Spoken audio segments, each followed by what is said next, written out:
I would love for you to give context on the Quran, because most people know what the Quran is. Mhm. I'm talking about non-Muslims, Yeah. uh, but don't know the contents of it. Mhm. So, is it a story?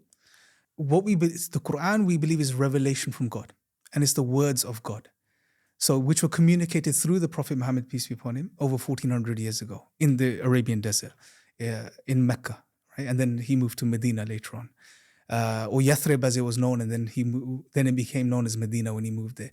So the Quran is revelation from God. It's the literal words of God in the Arabic language, right?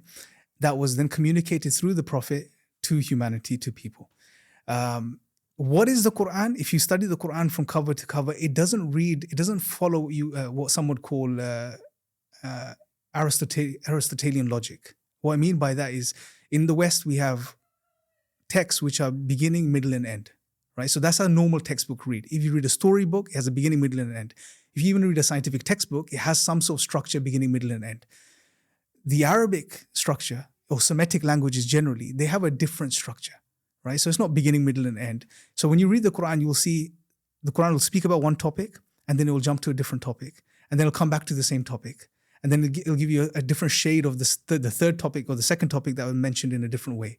So it'll go from one topic to a different, and sometimes it will be first-person narrative where God is speaking to you directly, and then God will go into a story, which then reflects some of the lessons that God has just mentioned through that story, right? So the Quran is structured in a very different way. That's why when people read the Quran in English, when they're used to reading normal books, right, it's very hard for them to engage in the beginning, because it follows a totally different structure of reading or understanding. So yeah, there's stories in the Quran. There are things that God says. So laws in the Quran are mentioned. There are certain principles that are mentioned. There's a lot of different things in the Quran. But if you were to take a holistic understanding of what the Quran is, or what the Quran says it is, the Quran says, what God says in the Quran, that the Quran is guidance. Hudan linnas, guidance for humanity. And hudan lil muttaqeen, another word that's used, guidance for people of taqwa, people of consciousness of God or awareness of God. So it's a book of guidance, basically, right? It's what we believe the Quran is the final revelation. It's not a new religion. Now, again, from a secular political perspective, what you see is that Islam, as with other religions, is presented as just a religion, right? So that it's something you practice in your own behind closed doors and stuff like this. But the Quran itself, or Islam, doesn't recognize itself as a religion in that sense. It's a deen, or a way of life, right? And what's also beautiful about Islam, for me at least, is that God outlines that this is not for a specific group of people in a specific age. This is for the whole of humanity. Everyone could benefit from it if they want to. And it's not a new religion. It's from the same God that sent messengers and prophets throughout history, right? So God sent different messengers. The Quran mentions many, many messengers God sent, some by name, some not by name. But messengers were sent to different nations, different people throughout history with the same fundamental message. So the core message was always the same. Recognize your creator, worship him, live a good life, because you're going to be accountable on the day of judgment. You're going to face your creator after death, right? So the core message was the same, but the laws and rules were different according to different times and places. So you'll see those change over time, but the fundamental message has always been very simple and the same. Worship your creator, live a good life, you're going to return back to God, you're going to be accountable. So that's what the Quran is in a nutshell. It's guidance for humanity. It's a guidance for humanity, but is it also guidance for jinns? Yes. It's interesting you asked that question. So, there was times in the Prophet Muhammad's life, peace be upon him, where the jinn actually listened to the Quran. So there was one occasion where he went to a place called Taif in Arabia.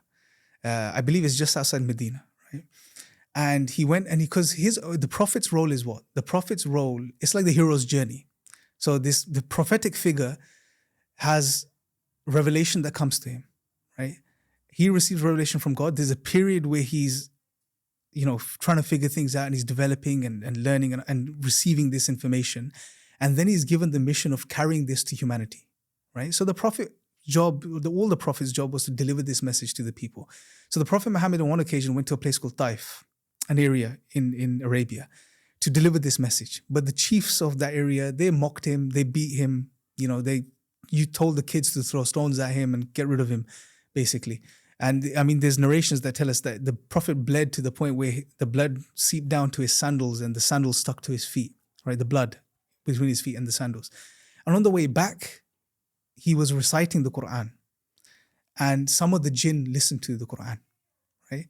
And we know that the Quran mentions this, that the jinn listened to the Quran and then some of them accepted this message, right? And they took it back to their communities and their people, right? So we know that the Quran is for the jinn too, right?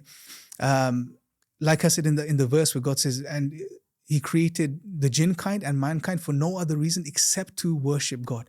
So the objective is the same for the jinn and human beings, which is to know God and to worship him. But again, amongst humans and the jinn, there'll be those that don't and those that do. So the Quran and other revelations, I believe previous revelations, were also for both humans and the jinn kind. Understood.